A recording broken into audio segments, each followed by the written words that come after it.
Isa sa minahal ng publiko ay walang iba kundi si Willie Revillame dahil sa kanyang mga ginawang mga lunch date, sang linggo na po MTV Wawawi, Will Time Big Time Wawawin at iba pa. Kaya naman minahal siya ng masa. Isa rin siyang magaling na host, actor, comedian, drummer, singer, and a businessman. Ngayon tumatakbo siya bilang senator sa Senado. Siya kaya ay mamahalin din ng masa at iboboto? At ano ang ginawa ni Willie Revillame na nag-trending na hindi niya gaanong pinansin ang isang matandang mahirap? Ating alamin ang buong kwento.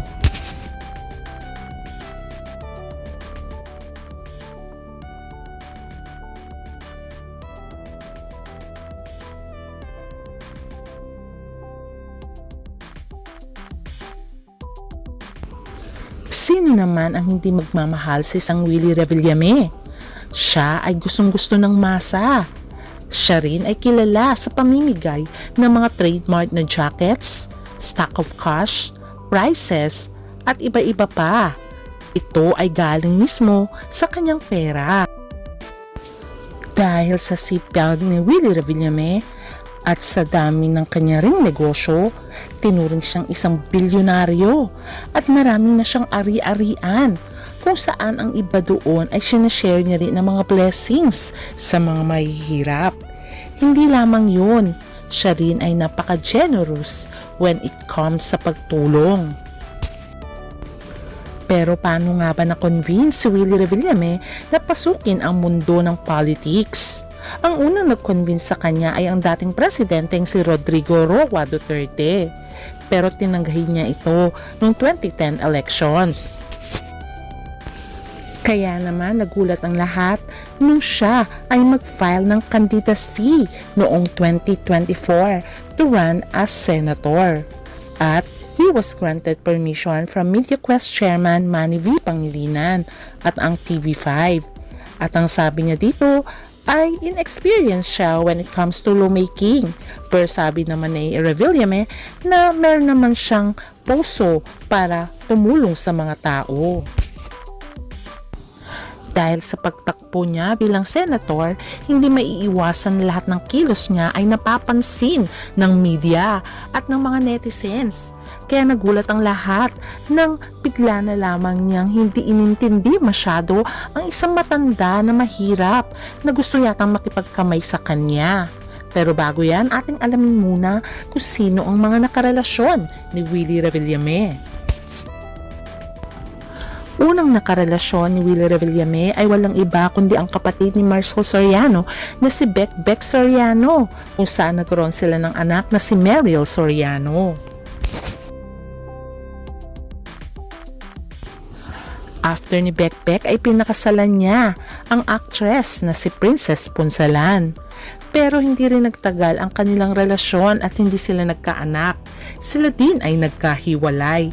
Pero sabi nga ni Willie ay remain friends sila ni Princess. Nang ma-announce ang kasal nila ni Princess Punsalan ay pinakasalan niya noong March 2005 si Liz Almoro in a civil ceremony at Lipa, Batangas, kung saan ang officiated by the mayor that time na si Vilma Santos. Nagpakasal din sila muli noong June 2005 sa isang church wedding. Ngunit sila ay nagkahiwalay din at ang kanilang kasal ay na-annulled noong 2008.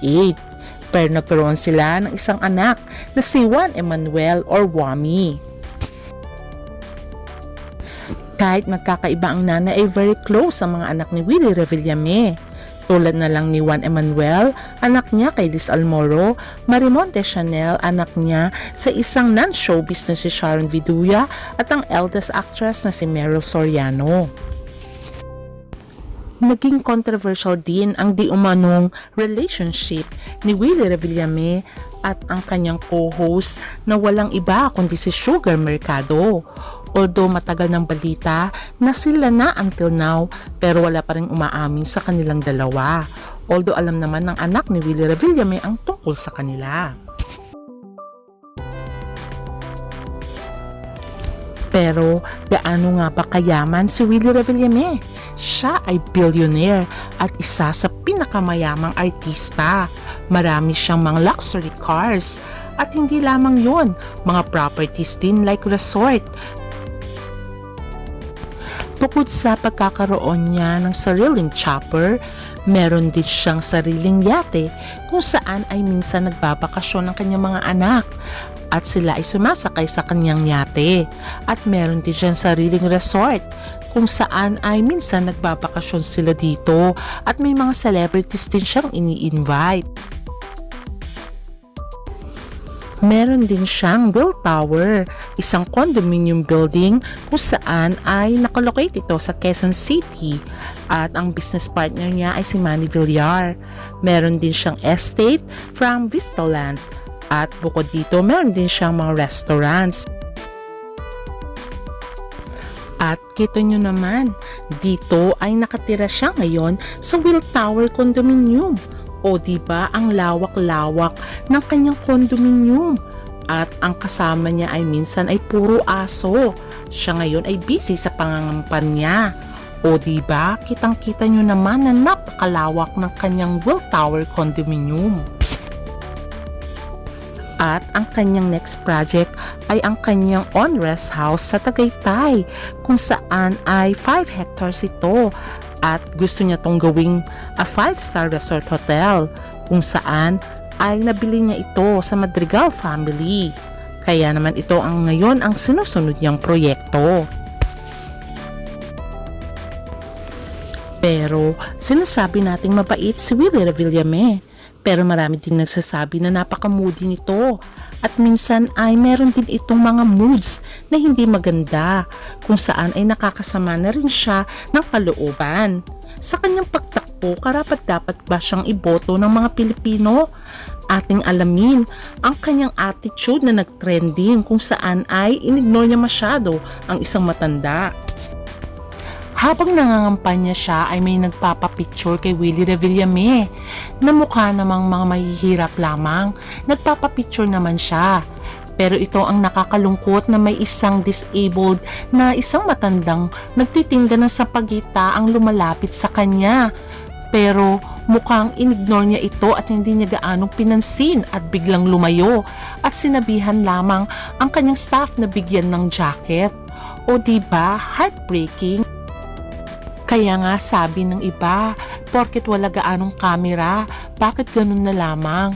Sabihin na natin na nagmamadali siya, pero sana ay binigyan niya ng konting pansin yung matanda na nakikita naman na mahirap talaga at medyo may kapansanan pa.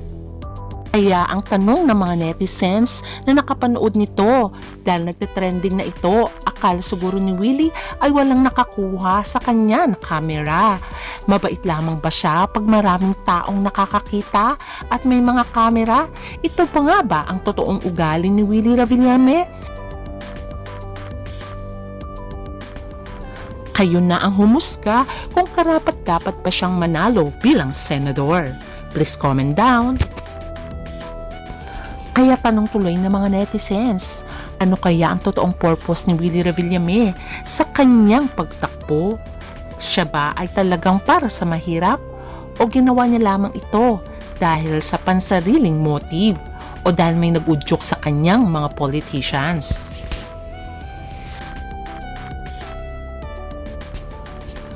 Kaya ang sabi ng mga fans at mga netizens ay okay lamang kung mag-host na lamang si Willie Revillame, pero hindi rin siya bagay bilang senador. 50-50 ang nasa isip ng mga fans. Dapat daw ay hindi na tumakbo si Willie Revillame. Total naman ay nakakatulong na siya sa masa in his own special way. Dapat hindi daw siya nagpapadikta sa mga politicians na nais siyang tumakbo. Dahil mas maganda daw na makatulong ka without any political ambitions. Kaya tuloy, ang mga tao ay litong-lito na rin. Dahil nga sa nag-trending na video ay hindi na nila maintindihan kung ano ba talaga ang real purpose ng pagtakbo ni Willie Revillame.